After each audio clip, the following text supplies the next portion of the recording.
มากลับเข้ามาเรียนรู้เกี่ยวกับ Machine Learning ในมื้อนี้เราจะเรียนรู้เกี่ยวกับ Decision Tree Register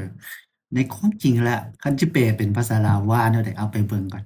ใส่ Google Decision Tree Register ตัวถอยของต้นไม้ในการตัดสินใจอ่านแล้วก็เป็นตาหัวแม่นบ่ มันก็จะบ่แม่นเนาะเอาสิให้เว้าให้เข้าใจง่ายเนาะให้เว้าเข้าใจง่าย Decision Tree Register ในที่นี้มันก็คือว่าผลลัพธ์มันก็หมายความว่าแนวนี้ในการประเมินตัว Decision Tree Register หมายความว่าในการประเมินในการวิเคราะห์ของ Salary ของคนเนาะอย่างเช่นว่าเดี๋ยวเราจะเปิดไฟล์ CSV ตัวนี้ให้เบิ่ง CSV นั่นก็คือไฟล์อย่างเช่นว่าคนเงินเดือนของคนในตำแหน่ง Business Analyst เนาะ 45,000 ต่อปี CEO 1 ล้านต่อปีเนาะในที่นี้เรากำลังจะประเมินว่า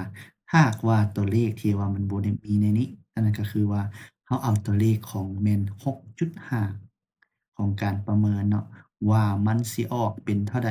ยังว่าสิเนาะนี้เริ่มต้นทำอิฐเอาปิดตัวนี้ไว้ก่อนเพื่อให้หน้าจอมันใหญ่และอ่านให้เข้าใจง่ายขึ้นทำอิฐเราต้องแม่น import numpy as np และ import matplotlib as plt import pandas as pd นั่นก็คือ pandas แม่นเกี่ยวกับตัวเลขเนาะ dataset เฮา dataset read csv position salary นั่นก็คือตัวนี้เนาะวิธี add นี้แม่นเข้ามานี้แล้วเราก็เปิดนี้ส่งนี้แล้วก็ไปอัปโหลดไฟล์เราเข้ามาแล้วเพื่อมาเรียนเนาะถ้าหากว่าสนใจเราค่อยไปเบิ่งเนาะตัวนี้แม่นเราปิดไว้ก่อนหลังจากเข้ามานี่เนาะเราก็มา add นี้เนาะ x data x ilog นี่เนาะ1หาลบ1มันอยู่ฮอดไส y แม่น dataset ilog ลบ1 value ตัวนี้ส่วนใหญ่แล้วเป็นหลักการตายตัวเลยเนาะให้เอาตัวนี้เนาะแต่ถ้าเฮาที่เฮาเข้าใจมาแม่นมันจะเป็นไส้ตัวนี้นอกสุดและก็ในสุดนั่นก็คือเฮาจะซอกหาข้อมูลข้างโครงสร้างแกน x และแกน y นั่นก็คือ x นี้แม่น salary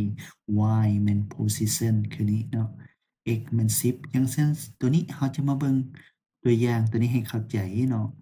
อย่างเช่นว่า salary y position level นั่นก็คือหมายความว่า2ตัวนี้ position level 1ถึง10 salary 0ถึงล้านนี่เนาะตัวแทนตัวนี้แม่น0ถึงล้านเนาะโอเคแล้วหลังจากนั้นเราจะเข้ามา import training เราต้องมา training data from scikit-sk นี่หมายความว่า scikit-learn t import decision register หมายความว่าตัวเลขอยู่ในตารางหั้นมาเทรนมัน register decision random state แม่น0เนาะ register fit x แม่น y เราซอกหาแกน fit แม่น y รันออกมานี่โอเคบัดนี้เรากำลังมาซอกหาค่าตัวใดเนี่ยตัวหนึ่งเนาะ register predict 6.5 เราต้องการ 6.5 มันก็จะออกมาอยู่ประมาณ 150,000 อ่ะเราลองใส่ 3.5 เบิ่งสมมุติเด้อมันบ่มีในนี้มันบ่มี 3.5 เนาะเราทดลองเบิ่ง register 3.5 อยู่ได้ 60,000 เนาะอันนี้ 6.5 มันจะอยู่แถวนี้เนาะเรามา quiz นี่เนาะ NP rank min item max 0.1 หมายความว่า1 0.1 นี่มันแสนแล้วเนาะเราอยากรู้ว่ามันจะถูกหรือมันจะผิดเนาะเราก็ใส่ลองมาพิสูจน์นำกันเนาะเราจั่งจะรู้เนาะ x y plt แม่น red แม่นสีแดง plt หมายความว่า red crash ใน xy นี้แม่นสีแดงและ plotlet x quiz recession predict quiz แม่น blue มันจะออกเป็นสีฟ้านี่เนาะเราจะ predict เบิ่งเนาะ plt true blue decision tree position level นี้ position level และก็ salary หมายความว่าเอา2ตัวนี้มาประเมินอะลองเบิ่งแต่ตารางเฮามันจะเปลี่ยนบ่ 3.5 เฮาอยู่ไส 3.5 C อยู่นี่ 3.5 อยู่นี่ มันจะออกมาเลยเดะ C 3.5 นี่ก็แม่นการเฮ็ด predecessor decision delegation เนาะบ่ได้แปลว่าการถดถอยของตนการถดถอยของต้นไม้ตัดสินใจ